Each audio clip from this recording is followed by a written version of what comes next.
Memang banyak para ulama klasik yang mengatakan bahwa kabilah yang paling fasih adalah Quraisy, karena Al-Quran diturunkan di tengah-tengah kaum yang berbahasa dengan menggunakan dialek Quraisy. Para intelektual sekaliber Ibnu Khaldun, kemudian Ibnu Faris, dan masih banyak tokoh-tokoh lainnya itu menegaskan bahwa Quraisy afsahul qabail. Kabilah Quraisy itu merupakan kabilah yang paling fasih bahasanya. Kalau kita merujuk kepada definisi fasahah yang dikemukakan oleh Mustafa Shadiq Ar-Rafi'i, dia mengatakan bahwa fasahah itu adalah dialek ataupun bahasa yang digunakan secara meluas di kalangan para penuturnya. Maka dengan definisi ini, Quraisy pantas dan memang layak untuk dikatakan sebagai kabilah yang paling fasih karena dia merupakan dialek ataupun bahasa yang digunakan secara menyeluruh di kalangan bangsa Arab di masa itu.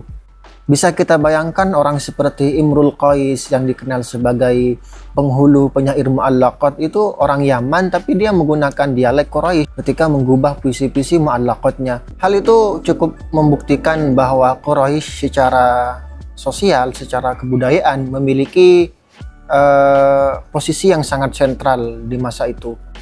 Namun demikian, meskipun Quraisy itu memiliki reputasi yang luar biasa dalam konteks kebudayaan dan hegemoni dialektika bahasa, mereka itu tidak dijadikan sebagai sumber utama dalam penyerapan atau kodifikasi bahasa dan sastra.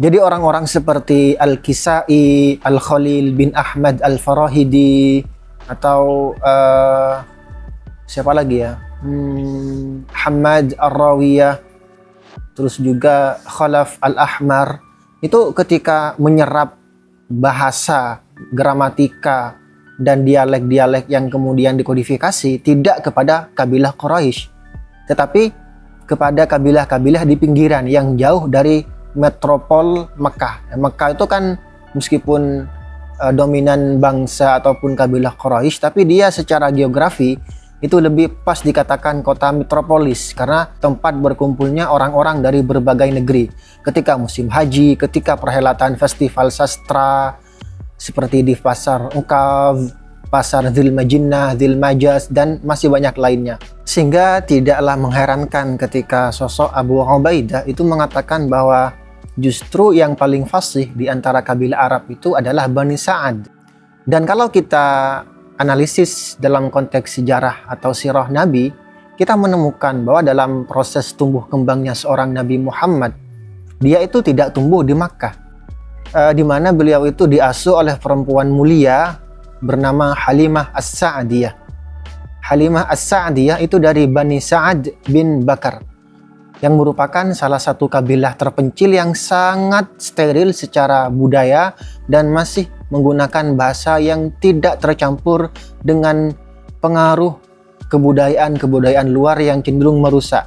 Sehingga kebudayaan Nabi itu ketika kecil dan tumbuh kembangnya ketika dia masih belia, ternyata diasuh oleh sekelompok ataupun masyarakat yang memang secara kebudayaan diakui kapasitasnya dan diakui kapabilitasnya dalam konteks kebudayaan dan tutur kata dan berbahasa yang baik dan paling fasih. Itu mungkin gambaran sekilas dari saya. Saya tidak pernah menyangkal bahwa Quraisy merupakan kabilah yang paling fasih dalam konteks diturunnya Al-Quran.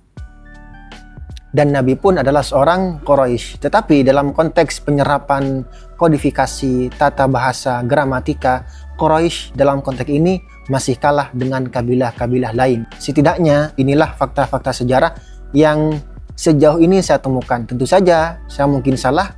Kalau mungkin teman-teman punya bacaan lain yang berbeda, silakan tulis di kolom komentar. Terima kasih. Bye.